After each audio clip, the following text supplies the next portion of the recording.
असांजे काफ़ी मौलवी हज़रत बि ॻाल्हि कंदा आहिनि साईं 6,000 में पेशमाम जो गुज़ारो थी थो वञे साईं, 8,000 मां माण्हुनि जो 90,000 मां गुज़ारो नथो थिए, पेशमाम जो 6,000 मां ख़ुदा जो कसम खणंदो 6,000 मां गुज़ारो नथो थिए। इहे सिर्फ़ु हवाला आहिनि मौलवियुनि जा। इहे पेशमाम पोइ ग़रीब पिनंदा आहिनि, इहे पेशमाम पोइ सुवाल कंदा आहिनि, ओधर खणंदा आहिनि, सामान पंहिंजो खपाईंदा आहिनि, जेके 6 ऐं 7,000 ते पोइ तव्हांखे निमाज़ूं बि अहिड़ियूं पढ़ाईंदा। हा, जेके 6-7,000 ते बीठल हूंदा न, पोइ ख़ुदा जो ख़ुदा निमाज़ूं बि तव्हांखे अहिड़ियूं पढ़ाईंदा, निमाज़ूं बि तव्हांखे अहिड़ियूं पढ़ाईंदा। उन ग़रीब जो निमाज़ ते हिते बीठा हूंदा मुसले ते, सॼो ध्यानु ग़रीब जो ओॾे हूंदो।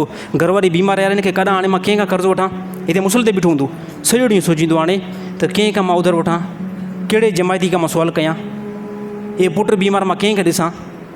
त इहो पेशमाम ग़रीब पिनण खां सुवाल करण खां अलावा ॿियो कुझु बि न कंदो।